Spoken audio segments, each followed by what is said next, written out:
Bonjour, alors je suis Bertrand Trinel, je suis le président de l'association des paysages, des jardins et des hommes. C'est une association de jardinage bio et naturel, bien sûr, et qui a été créée il y a 17 ans. On avait besoin d'un terrain pour le mettre en pratique, pour montrer qu'on pouvait très bien faire sans produits phyto. Et ça, c'est depuis c'est la 8e année qu'on a eu ce terrain par la commune, un terrain qui fait 8500 m², qui était un ancien terrain de foot, dont l'herbe était à peu près à 1 mètre de haut quand on est arrivé. Donc ça a été très bien pour nous parce qu'il n'y a pas du tout d'intrants dedans chimiques. Donc on était très contents. Et puis donc on en a fait ce jardin. Donc on a commencé par entourer le jardin d'une haie champêtre de 650 arbustes. Il y a 85 variétés différentes pour les oiseaux, pour les insectes et tout, pour nous couper le vent également. Alors l'association qui regroupe quand même actuellement un peu plus de 800 adhérents, on y donne des cours de jardinage. Alors ça c'est notre vice-président qui donne des cours de jardinage aux enfants. On donne des cours de jardinage aux adultes, des cours d'apiculture, on donne des cours de cuisine, des cours d'art floral. On fait énormément de choses. Vous pouvez retrouver toutes nos activités sur notre blog en tapant des paysages, des jardins et des hommes. Ce jardin, on l'a scindé en plusieurs parties. Donc il y a une partie pour les enfants que vous verrez tout à l'heure, une partie jardin traditionnel, une partie jardin en carré, une partie jardin d'agrément, un verger, une basse-cour, un rucher. On y accueille même un nid de cigogne. Donc c'est ce qui était assez intéressant pour nous. Il y a une grande diversité de plantes, puisqu'on y cultive, nous l'association, on a une collection de tomates de 1100 variétés. Donc cette année, il y a à peu près 150 variétés différentes de plantées dans le jardin pour la sauvegarde des graines. On a à peu près 140 variétés de haricots, 140 variétés de piments de poivron, 40 variétés d'aubergines. Vous allez voir, on a une vingtaine de variétés de menthes différentes. On y cultive également des légumes qu'on ne connaît pas tellement, comme la poire de terre, le yacon, comme la poire melon. Là, ce sont toutes des choses qui sont un peu inconnues des jardiniers, mais qui vont très bien dans la permaculture, parce que ça peut rester en place des années. Voilà.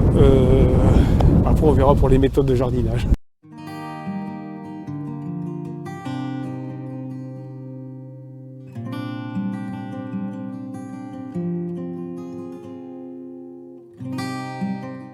Alors c'est surtout en automne et en hiver. Alors on a des canards coureurs-indiens qui sont là derrière. Ces canards coureurs-indiens sont des canards qui n'abîment pas du tout les plantes, mais qui vont se nourrir de limaces, qui vont se nourrir d'escargots, qui vont se nourrir de tas de choses comme ça. Les poules, c'est toujours en train de gratter et ils ont toujours envie de manger toute la vermine, donc des larves et tout ça. Par exemple pour les pommiers, s'il y avait du carpocaps, elles vont aller chercher les larves de carpocaps et tout ça. Donc ça va éliminer beaucoup d'indésirables au jardin.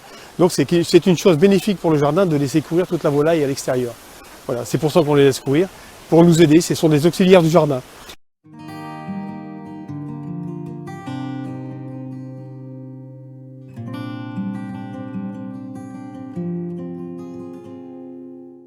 Oui, effectivement. Donc sur les fouillis, surtout pour éviter la cloque du pêcher, même sur les abricotiers, on le met également. On pourrait le mettre également sur l'amandier, parce que vous avez vu qu'on a plein d'amandes. Et donc ça évite la cloque du pêcher. Donc nous, on le met pur. Sur les pêchers, c'est pur. C'est directement sur le tronc. Alors on le fait l'hiver quand il n'y a pas de feuilles, directement sur le tronc et sur les grosses branches. Et du coup, on n'a pas d'ennui avec la cloque du pêcher, on en a très peu. Et vous voyez que nos pêchers sont sains, sans autre artifice que le silicate de soude. Le silicate de soude, on pourrait l'employer également, mais nous on ne fait pas encore parce que nos pommiers sont sains. Pas pour le carpocasse, pour la tavelure. On pourrait très bien mettre un demi-verre de silicate de soude par litre d'eau avec du bicarbonate et pulvériser pour la tavelure nos arbres en hiver. Mais ça on ne le fait pas, on n'emploie pas d'intrants du tout dans le jardin, même si c'est naturel, on ne le fait pas encore dans le jardin. On le fera si vraiment on est embêté.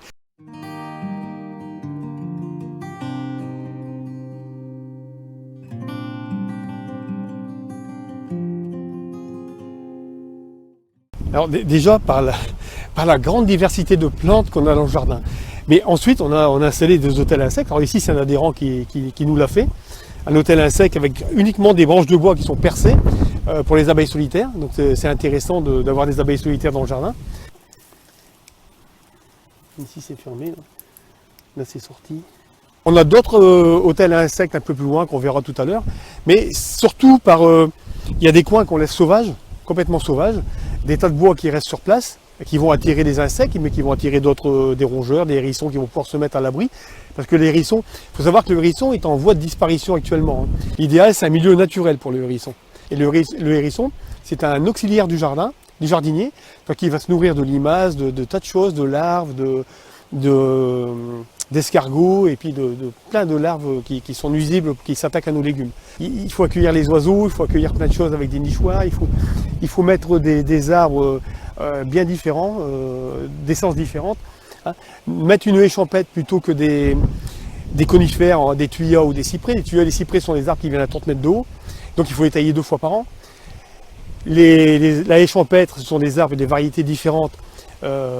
Donc il n'y a pas de... Si une maladie s'éclare, elle va être cantonnée à un seul arbre. Donc éviter à tout prix des uniformes. Il faut vraiment mettre des haies champêtres. Les haies champêtres, vous allez voir, ça accueille plein d'oiseaux. Le jardin est entouré d'une haie champêtre qu'on a plantée il y a 6 ans, sur 2 rangées en quinconce, donc avec des essences complètement différentes. Il y a 85 variétés, sur 650 arbustes, il y a 85 variétés. Donc comme ici, vous avez un petit sol hein, qui va donner des couleurs. Ici, vous avez un groseillier à fleurs jaunes. Bon, les fruits, quand il y aura des fruits, les oiseaux viennent les manger. On a par exemple des viburnums qui vont donner une fructification aussi pour les oiseaux. On a pas mal de sureaux également, des sureaux nigras. Donc on a une très grande diversité et ça c'est très bien parce que les oiseaux viennent nicher dedans. Les insectes peuvent s'y réfugier, il y a des rongeurs qui peuvent y aller aussi. Donc c'est toute une grande diversité de vie qu'il y a dans cette haie. Et puis après c'est la diversité aussi de la flore, hein. Il n'y a pas que la faune, il y a aussi la flore, parce que tous les arbres sont différents, tous les arbustes sont différents. Donc si vraiment un arbuste était malade un jour, il n'y a que lui qui serait malade, parce que comme ce sont des variétés différentes, les racines ne se soudent pas, donc ils ne transmettent pas la maladie à l'autre. Alors l'avantage de cette haie, c'est qu'on n'est pas obligé de la tailler souvent. Hein, ce sont des arbustes qui vont venir maximum à 3-4 mètres de haut. Là, on n'est pas obligé de la tailler. On la laisse déborder, elle n'est pas en ligne droite, elle est naturelle. Et c'est ce qui fait aussi la beauté de cette haie. Ça, c'est un nichoir à mésanges. Donc le nichoir à mésanges, on en a mis un peu partout. On va en rajouter tout plein parce qu'on devrait en mettre ici une 50aine dans le terrain. Par la suite, on attendait que les arbres grandissent pour en mettre plus. Là, on les a mis soit sur cette petite cabane que notre vice-président a fait avec les enfants. Mais on en met sur les poteaux, mais c'est un peu bas, mais n'empêche que les mésanges viennent quand même. Il faut savoir ici, quand on a commencé le terrain il y a 7 ans, il n'y avait aucun chant d'oiseaux. Et au printemps, c'est incroyable la cacophonie d'oiseaux qui sont là. Ça, c'est aussi pour accueillir les oiseaux. Alors on mettra toutes sortes de nichoirs, il n'y a pas que les nichoirs à mésanges. Hein.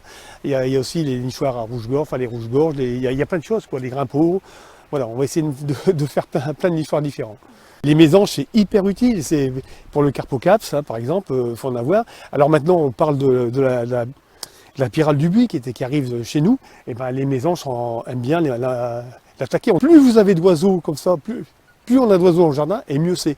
Donc, quand on a des mésanges dans le jardin, c'est bon pour tout le carpocaps, pour d'autres choses, même pour la pyrite du chou, parce qu'eux, ils en prennent.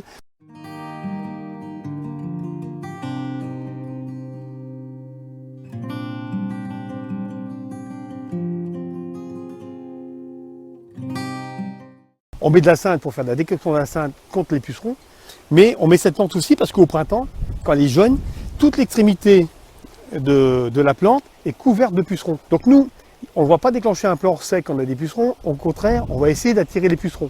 En attirant les pucerons, on attire les coccinelles.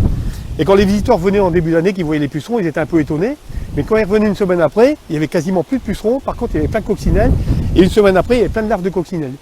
Une semaine, 15 jours après, dessus. Donc c'est très intéressant. Par contre, les coccinelles ne vont rester dans le jardin que si elles trouvent de la nourriture.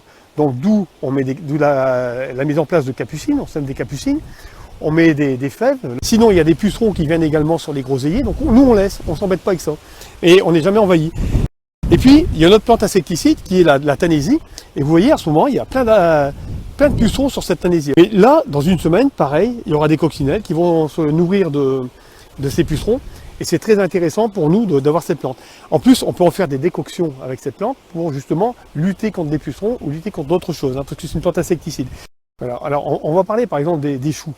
Alors, vous savez que les choux sont attaqués par la chenille de la pyrite du chou, hein, qui est un papillon blanc avec des points noirs qui pond sur les choux.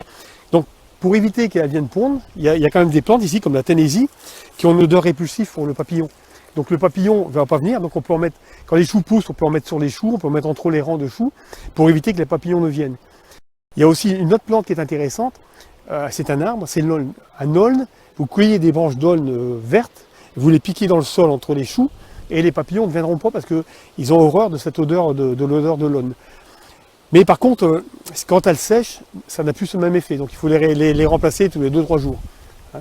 Mais voilà, c'est des petites choses qui vont faciles à faire et qu'on n'a pas besoin de traitement contre la pyrite. Si malgré tout, la pyrite du chou attaquait à aller pondre sur vos choux, ça va très vite également, tout de suite au départ, de tuer les quelques chenilles que vous allez voir au départ. Dès que vous les tuez, vous les écrasez, vous mettez des gants, vous les écrasez, vous en êtes débarrassé.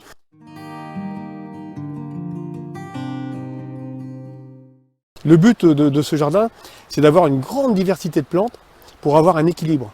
Il faut vraiment qu'on ait un équilibre dans ce jardin, et à partir du moment où on a trouvé l'équilibre, on n'est plus embêté avec rien. Hein, il n'y a pas d'invasion. Voilà. Il y a toujours de tout, il y a toujours des petits problèmes, mais on n'a jamais d'invasion. Si vous commencez à traiter à chaque fois que vous avez quelque chose dans le jardin, vous allez détruire les auxiliaires, pas mal d'auxiliaires, qui ne seront pas là au moment où vous en aurez besoin. Et alors à ce moment-là, c'est toujours la croix, la bannière dans votre jardin. Il faut vraiment chercher la diversité si vous voulez un jardin en équilibre. Plus vous avez de diversité de plantes dans votre jardin, plus vous aurez un jardin en équilibre. Plus vous allez accueillir la faune, hein, plus vous avez d'insectes auxiliaires du jardinier, plus vous avez d'oiseaux dans votre jardin, bah, plus vous êtes tranquille et pas vous inquiéter avec des maladies, avec des ravageurs et tout ça, parce que vous n'en avez plus. Vous n'avez presque pas de maladies, vous n'avez presque pas de ravageurs. On organise la fête de la tomate et des légumes anciens à Vesquerque. On a commencé il y a 17 ans cette fête. Nous, on a 1100 variétés de tomates dans l'association, mais à la fête de la tomate, vous allez avoir une exposition à peu près de 4000 variétés de tomates. La fête de la tomate, c'est le deuxième dimanche de septembre. Hein, ça se passe sur 2 hectares et puis dans la salle des fêtes. Donc franchement, je vous invite à venir cette année, c'est le 11 septembre. Venez, je pense que vous ne serez pas déçus.